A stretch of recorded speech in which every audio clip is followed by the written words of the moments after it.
Dios les bendiga, mis queridos hermanos. Voy a pedirles que se pongan en sus pies. Vamos a orar al Señor.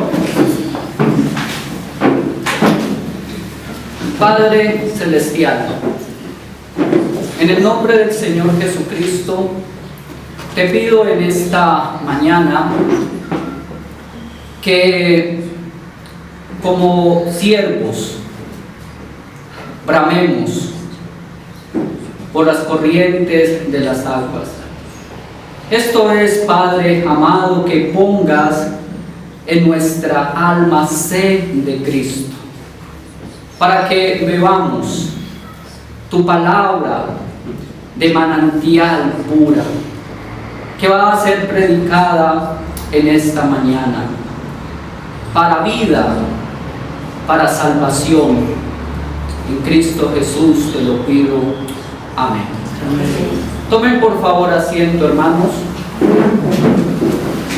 Continuemos enseñando sobre la semana de la Pascua. El título del mensaje de hoy es la crucifixión de Jesús. San Mateo capítulo 27, versículo 35 nos dice que cuando le hubieron crucificado. Pero el apóstol Pedro usa unas palabras claves e iluminadoras para explicar la crucifixión de nuestro Señor Jesucristo de la forma más clara y sencilla posible. Por eso, en el mensaje de hoy vamos a usar las palabras que él dijo. Por favor, tomen su Biblia y lean conmigo en Primera de Pedro, capítulo 3, versículo 18. Primera de Pedro, capítulo 3, versículo 18. Porque también Cristo padeció una sola vez por los pecados, el justo por los injustos, para llevarnos a Dios. Este versículo nos da una maravillosa descripción acerca de la cruz y de nuestro Señor y Salvador Jesucristo. Pero tengo para hacerles la siguiente pregunta: ¿cuál fue la razón de la cruz? ¿Por qué se necesitaba o era necesaria la cruz? Puedo responder esta pregunta con una sola palabra, y esta palabra es por el pecado. Cuando usted ve las noticias, es sorprendente la crónica roja que le presentan.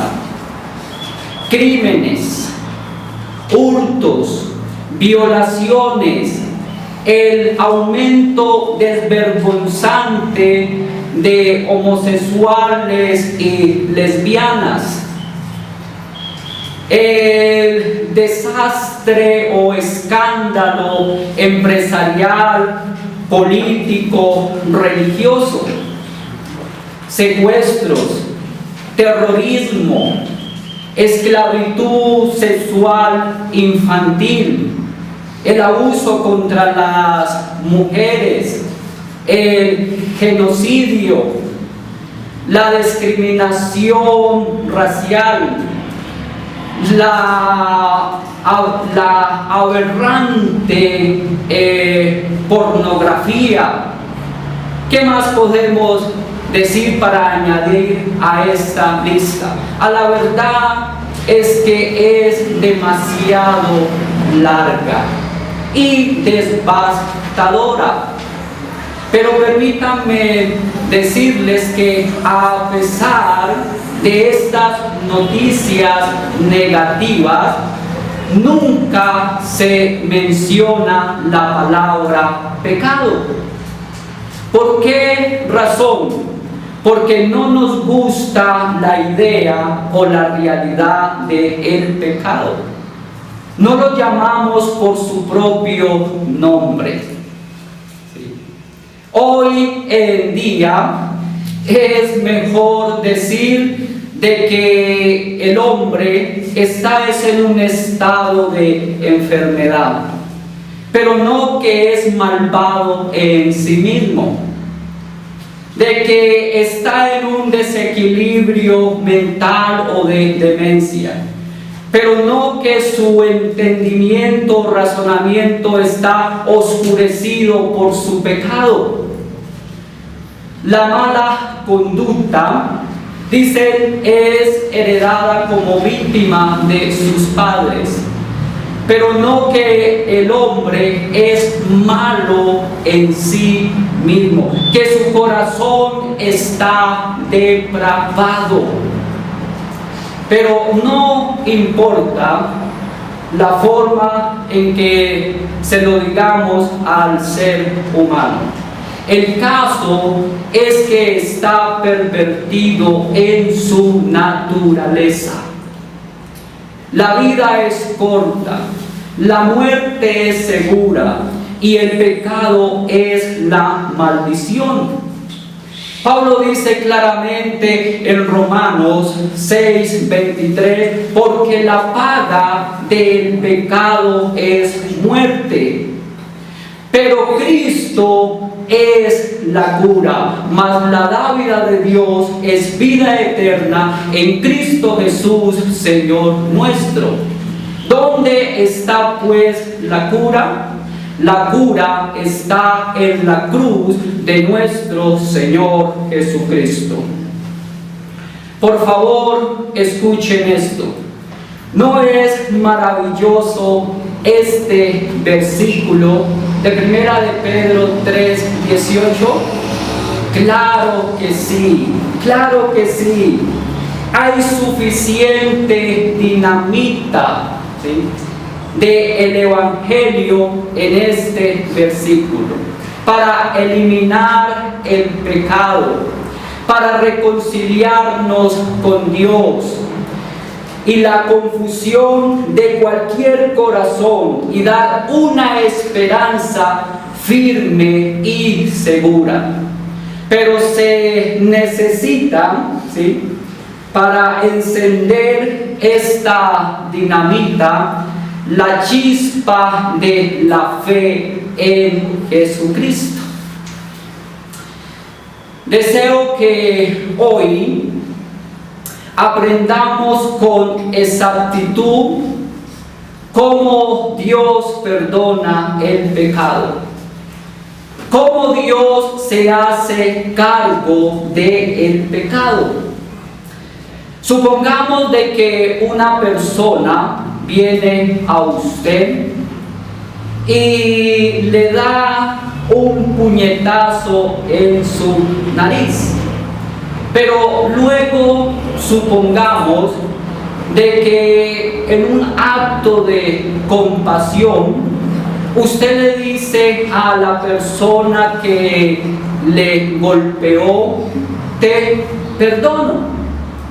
Pero después supongamos de que esta persona le responde a usted: oh no necesito de su perdón porque ya me he perdonado a sí mismo. Luego supongamos de que viene otra persona que presenció esta escena y les dice a ambos: no deben de preocuparse, porque yo ya los he perdonado a ambos. ¿Es posible este perdón? De que la persona no necesite que usted le perdone porque él ya se ha perdonado a sí mismo. ¿Es posible este perdón de que otro perdone, ¿sí?, siendo usted el que recibió el puñetazo en la nariz? Escuchen esto, amados hermanos. Solo la persona que recibió el golpe es que puede perdonar. Ahora bien, deben de entender esto, que nuestros pecados es como si hubiésemos puesto un puño en el rostro de Dios. Y solo Dios puede perdonar el pecado. Olviden aquella filosofía o fábulas psicológicas de que uno puede perdonarse a sí mismo, o que uno puede afirmarse los unos con los otros y de que todo está solucionado. Dios es un Dios santo. ¿Lo escuchan? Dios es un Dios santo y nuestro pecado es un ultraje, es un reproche, es un acto de rebelión en contra del santo Dios, y ningún pecado va a quedar impune. El pecado tiene que ser castigado. Y esto lo he dicho una y otra vez desde el tiempo en que he estado entre ustedes. El texto de hoy nos indica tres maravillosas verdades de cómo Dios pecado. Y la primera verdad que deseo que observen en nuestro texto de estudio de Primera de Pedro 3:18 es el sufrimiento sustitutivo de la cruz. ¿Lo escucharon? El sufrimiento sustitutivo de la cruz. La palabra sustitución en griego es ocupar el lugar de otro, pero proviene de una raíz latina que es la palabra vicarius, la cual significa suplente o sustituto. Por lo tanto, lo que Pedro está diciendo con que el justo por los injustos es que Cristo el justo, el que no tiene pecado, el nacido de una mujer virgen, el sin manchas, el nacido de Dios, el justo murió por los injustos. Y esto habla de usted y de mí, que somos pecadores. Él llegó a ser nuestro bendito sustituto o vicario. Dios, a lo largo de la Biblia, ha venido enseñando la lección de la sustitución. En el tiempo de Jesús, los sacerdotes y levitas ya habían instituido pastores, ¿sí?, un rango especial entre los pastores para criar ovejas especiales, que eran las ovejas o corderos para la Pascua.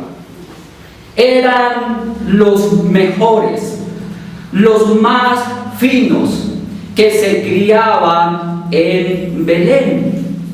Entonces, en la semana de la Pascua, esos corderitos subían del campo de Booz en Belén y luego llegaban por la puerta del templo llamado la puerta de las ovejas, y estas eran examinadas minuciosamente por el sumo sacerdote, por los levitas y por los otros sacerdotes.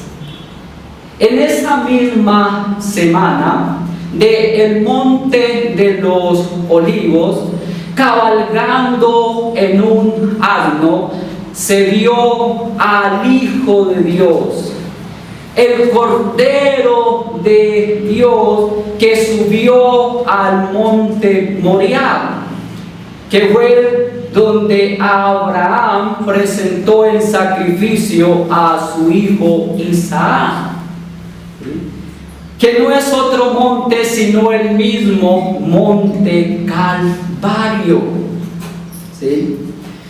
Y fue ese mismo día, el día en que subían estos corderitos al templo.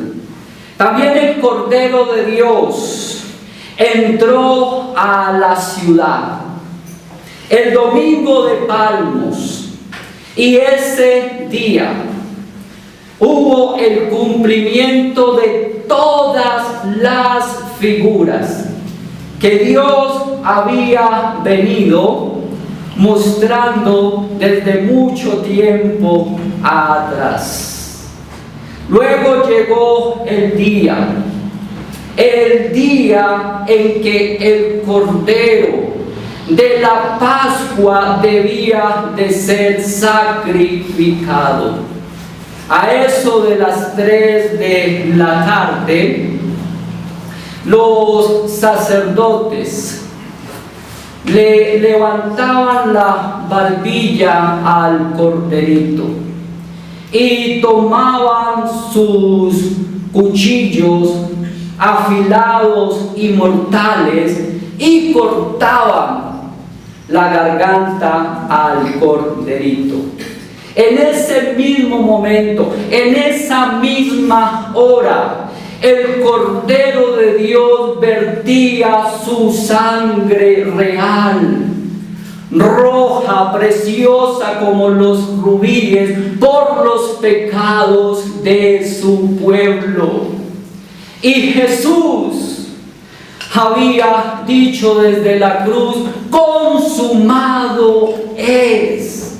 Es decir, está ya todo terminado.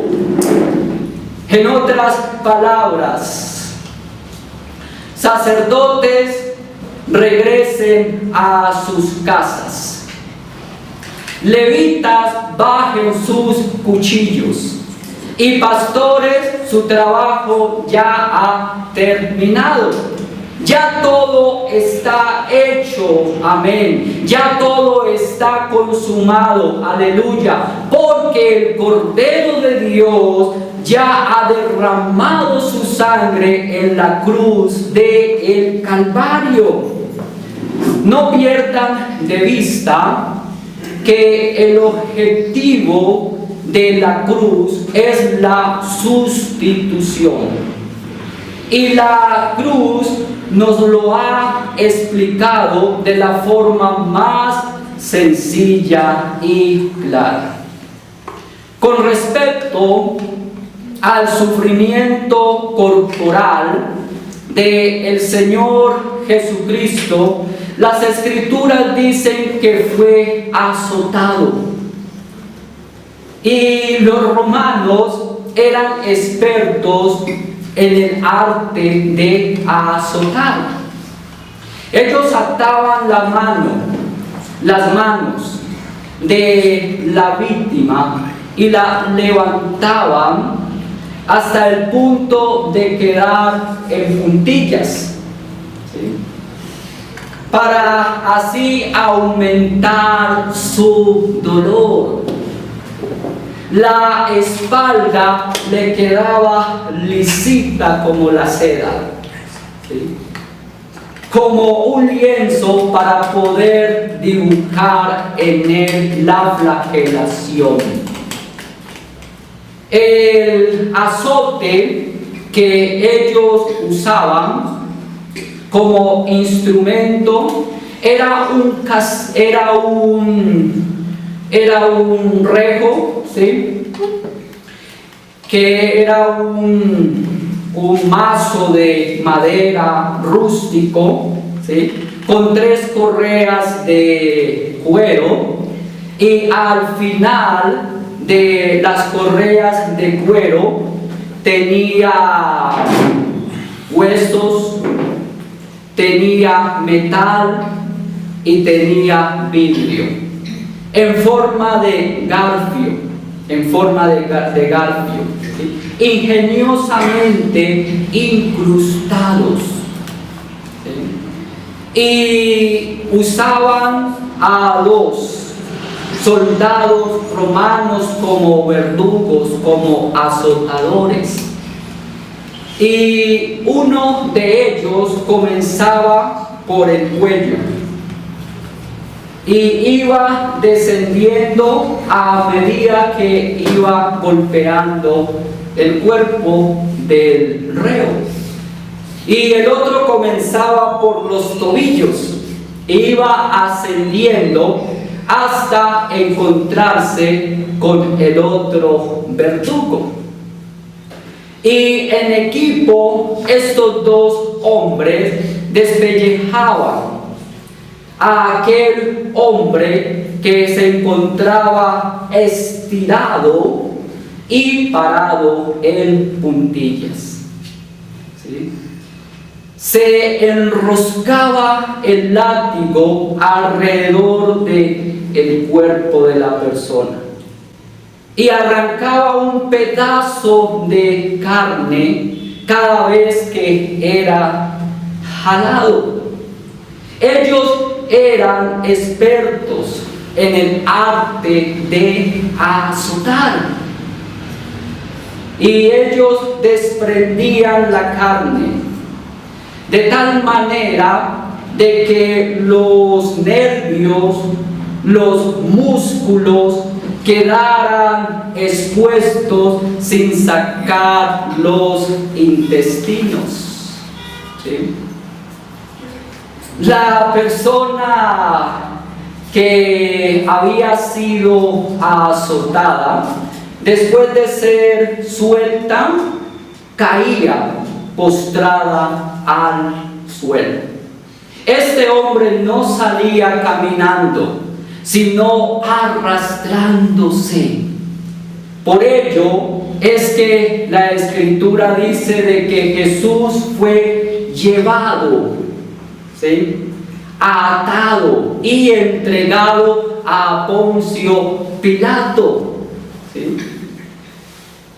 La palabra llevar aquí es arrastrar, ¿sí? Jesús fue arrastrado por manos de inicuos, y no por un embaldosado de marca Kraiman, sino por un rústico piso en piedra, ¿sí? ¿Por qué fue arrastrado? Porque él no podía caminar por sí mismo. Quedó débil, muy débil. Caminaba y se caía, ¿sí? No podía sostenerse a sí mismo, no podía cargar la cruz. En el abuso físico del Señor Jesucristo, ellos lo golpearon con sus propios puños y después le dieron una golpiza con palos y finalmente lo llevaron a la verdadera crucifixión. Ahora bien, ¿por qué los romanos usaban la crucifixión? ¿Saben ustedes por qué usaban la cruz?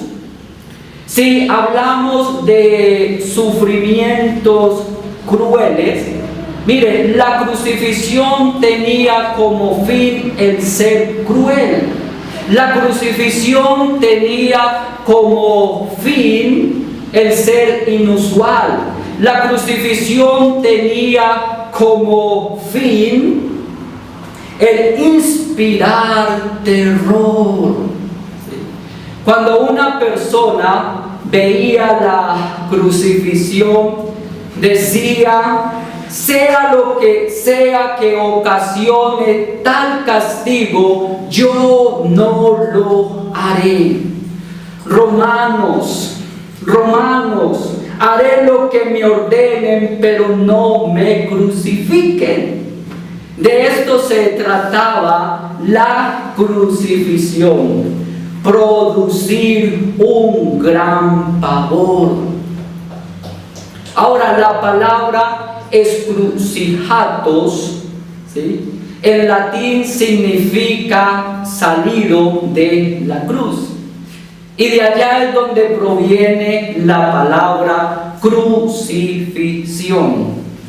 Y de la cruz provenía un tipo de dolor atroz. Un dolor muy agudo, extremadamente tormentoso. Era un dolor atroz. Clavaban los clavos en las muñecas de las manos de la víctima en la cruz. Ellos separaban los metacardios, poniendo el clavo aquí en medio, ¿sí? Ellos no clavaban la palma de la mano, sino que clavaban era la muñeca, para así no caerse de la cruz. Trataban de golpear el nervio en medio para transmitir el dolor por todo el cuerpo hasta llegar al tórax, ¿sí?, o al torso. Penetraban esos clavos a través de sus nervios y lo crucificaban con sus brazos, formando una figura geométrica de 90 grados, ¿sí? 90 grados. Pero después que el cuerpo caía, sus brazos quedaban formando una figura de 60 grados. Sus brazos quedaban algo así, ¿sí? Pues sus pies a la vez clavados a la cruz, su peso caía sobre todo el pecho. Y la persona crucificada comenzaba a tener dificultad para poder respirar. Por lo tanto, para poder respirar, tenía que levantar su cuerpo. Y para poder hacerlo, tenía que fijar con fuerza, empujar con toda fuerza sobre esos clavos que habían traspasado sus manos y sus pies. Por lo tanto, esta persona se encontraba entre la lucha de poder respirar y el agobiante dolor.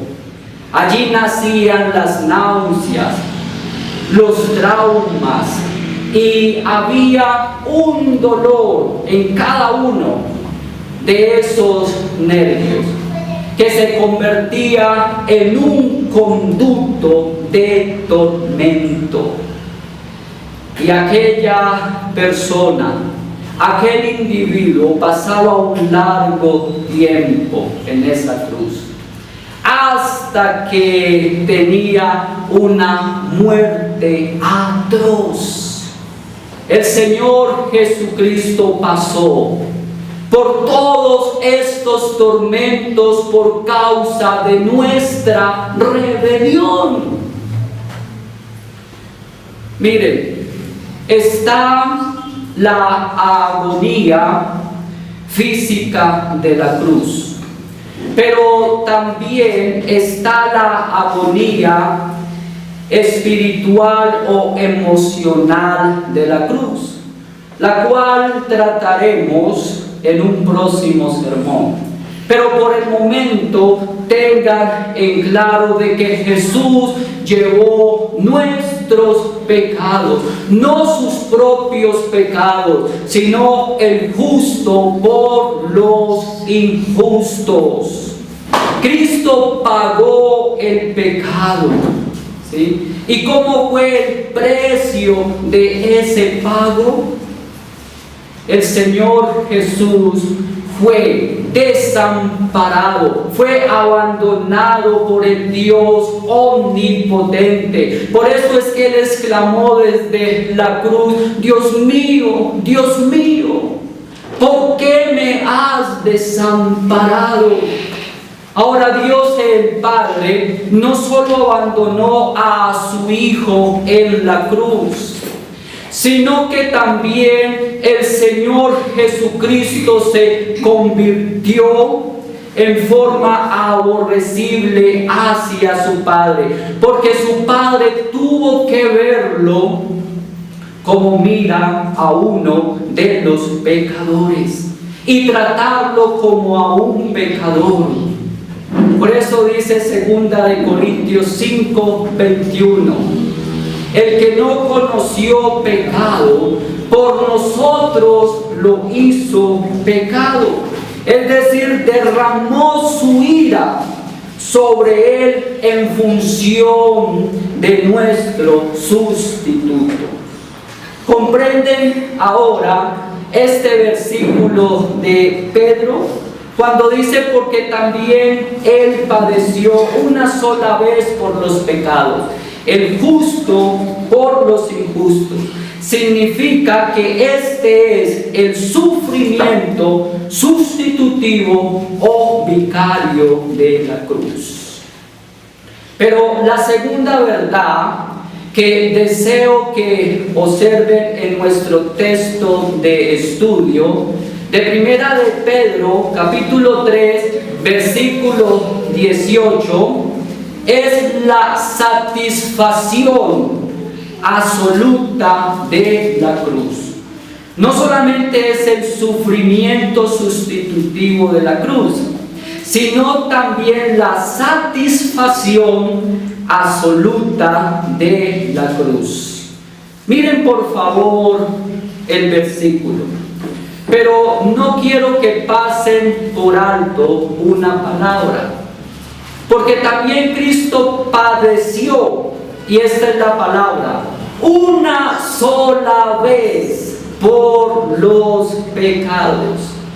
Hermanos, esto no significa que es algo provisional, algo condicional o algo temporal. Lo que esto significa es una vez y para siempre. Cuando el Señor Jesucristo dijo: consumado es, lo que Él está diciendo es: todo ya está terminado. Ya el pago, ¿sí?, se ha cumplido totalmente. La salvación ha sido comprada absolutamente para todos los elegidos.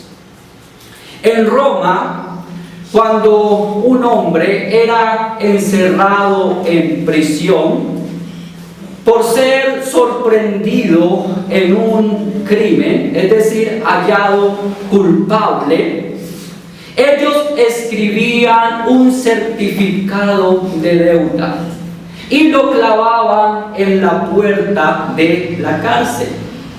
Esa era su deuda con el Estado y con la sociedad. Este era la causa del pecado por el cual debía de pagar. Ellos escribían ese certificado o acta de deuda y lo clavaban en la puerta de la cárcel. Pero cuando la persona pagaba su crimen, es decir, satisfacía completamente la ley, ellos escribían en ese certificado: está pagado en su totalidad, y se lo entregaban al que había estado preso. ¿Saben ustedes cuál era la palabra que se escribía en ese papel o en ese certificado?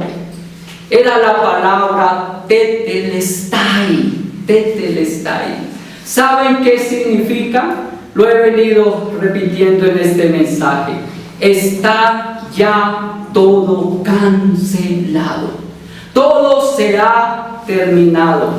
Ya está la deuda suplida o satisfecha. Y aquel que había estado preso salía con su documento, con su tetelestai debajo de su brazo, saltando contento y cantando su libertad. Esa persona ya no tendría que regresar otra vez a la prisión. Nunca estaría en peligro de ser nuevamente arrestado. Y si lo acusaban, él podía decir: sí, yo cometí ese crimen, pero ya está pagado, ya está consumado y no pueden llevarme 2 veces por el mismo crimen. Y esto es lo que está diciendo el apóstol Pedro, con que Cristo padeció una sola vez por los pecados. Quiero que lo escuchen del autor de Hebreos capítulo 10, versículo 12 y versículo 14. Hebreos 10, verso 12 y verso 14 dice: pero Cristo, habiendo ofrecido una vez para siempre un solo sacrificio por los pecados, se ha sentado a la diestra de Dios. Verso 14: porque con una sola ofrenda hizo perfectos para siempre a los santificados. Amén. Gloria a Dios. Este es el porqué de la seguridad eterna. ¿Sabían ustedes que si pudiéramos perder la salvación después de haber sido salvos, lo cual no es posible, vuelvo y repito, lo cual no es posible, pero supongamos de que usted pudiese perder la salvación, ¿sí? Permítame decirles lo siguiente: para usted poder ser salvo nuevamente, Cristo tendría que morir otra vez. Pero escuchen esto, ¿sí? El sacrificio de Cristo fue válido para una sola salvación. Vuelvo y lo repito: el sacrificio de Cristo fue válido para una sola salvación. Por eso es que el texto dice que con una sola ofrenda hizo ¿qué? Perfectos para siempre a los santificados. El Señor Jesucristo dijo: consumado es. Está todo cancelado, todo pagado en su totalidad. No hay nada que podamos hacer ni que se necesite hacer. Entonces, no solo existe el sufrimiento sustitutivo de la cruz, sino que también existe la satisfacción absoluta de la cruz. La Biblia dice en Isaías 53:11, dice: verá el fruto de la aflicción de su alma y quedará satisfecho. Dios el Padre quedará satisfecho. Dios ha quedado satisfecho con lo que Cristo hizo en la cruz. Pero en tercer lugar, o la tercera verdad que deseo que noten, en nuestro texto de estudio de Primera de Pedro 3:18, es la salvación victoriosa de la cruz. Entonces, no solamente está el sufrimiento sustitutivo de la cruz y la satisfacción absoluta de la cruz, sino también ¿qué? La salvación victoriosa de la cruz. ¿Qué dice el texto? Porque también Cristo padeció una sola vez por los pecados, el justo por los injustos. ¿Para qué? Para llevarnos a Dios. ¿Pueden ver esta victoria? ¿Qué es lo que hace el pecado? Romanos 3:23, por cuanto todos pecaron, están ¿qué? Destituidos de la gloria de Dios. El pecado nos separa del Dios Santo y de su gloria.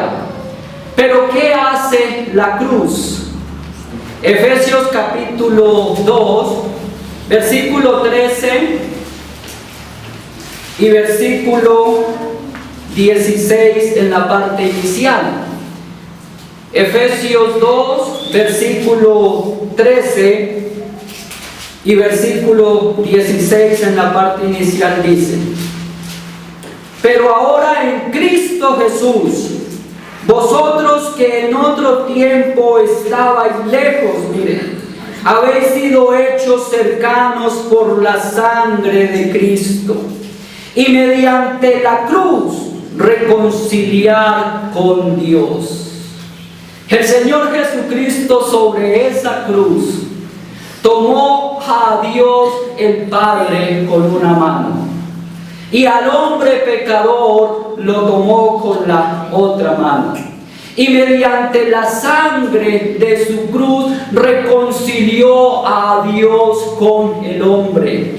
Hizo la paz mediante la sangre de su cruz para llevarnos a Dios. Miren lo que dice Romanos 5:10. Romanos 5:10 dice: porque si siendo enemigos fuimos reconciliados con Dios por la muerte de su Hijo, mucho más estando reconciliados seremos salvos por su vida, llevados a Dios. Y la palabra llevar en griego es poseiner, que significa que un individuo es llevado para ser presentado ante un rey o un alto dignatario. Pues eso fue lo que hizo el Señor Jesucristo. Nos tomó de su mano y nos llevó para presentarnos ante Dios el Padre. Hemos sido llevados a Dios. Y ahora, escuchen esto tan glorioso, permanece intercediendo en los cielos por todos nosotros. Él dice: Padre mío, estos son míos, porque yo los he comprado con mi sangre derramada sobre esa cruz, para salvarlos perpetuamente. Vayan a Hebreos 7:25.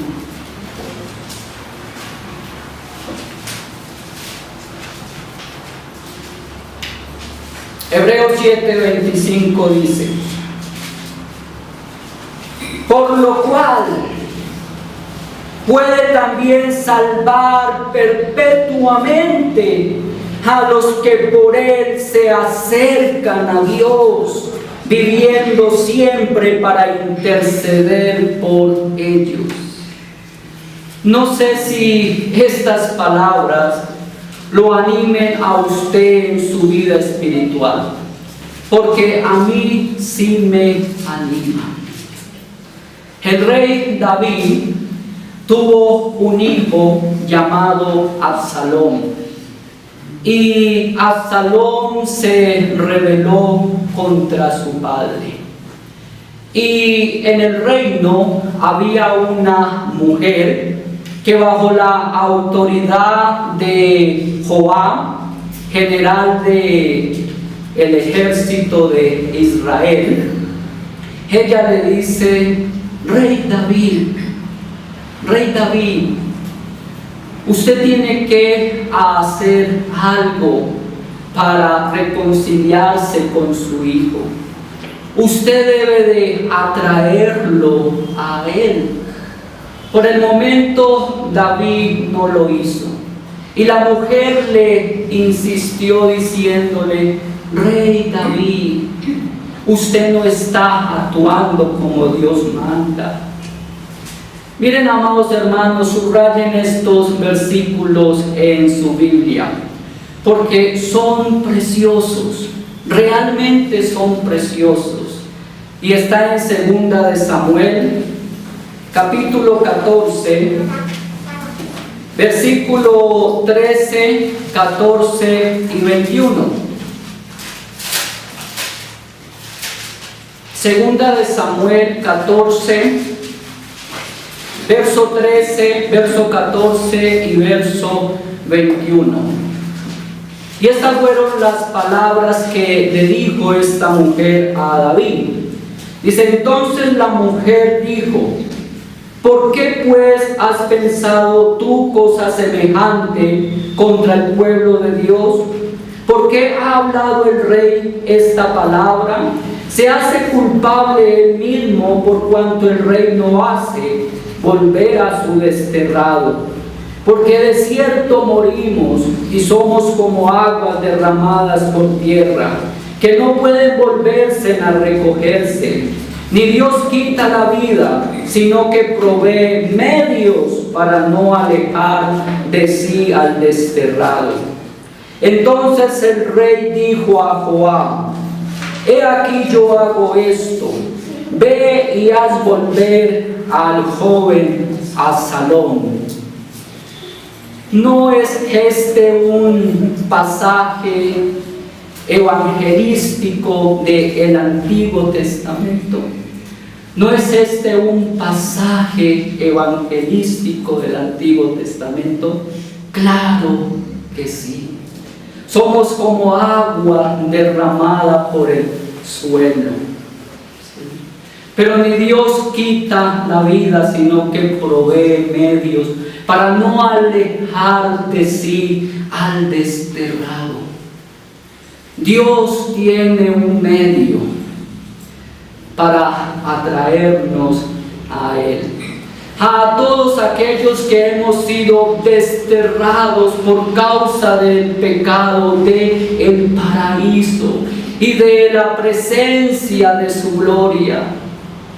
Es el medio, es el Señor Jesucristo, y por la sangre de su cruz. Oremos. Padre, te ruego, te imploro, que estas tres verdades bíblicas sean creídas en nuestro corazón.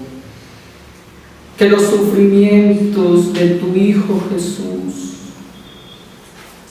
oh Dios, son el medio de nuestra sustitución, el pago de nuestros pecados. También, Padre amado, que la obra de Cristo en la cruz sea suficiente para nosotros, que no hay que añadirle ni quitarle nada. es perfectísima ante tus ojos, satisface plenamente la demanda de tu justicia divina. Y que pongamos nuestra fe en que la obra de Cristo en la cruz nos ha dado la victoria sobre el pecado, sobre la muerte, sobre Satanás, pero que también ha satisfecho plenamente tu justicia para llevarnos a ti, de regreso a nuestro seno paternal. Bendice, Señor, este mensaje en la vida de cada uno de las almas que hoy lo escucharon, porque te lo pido en el nombre del Señor Jesús y conforme a tu voluntad. Amén.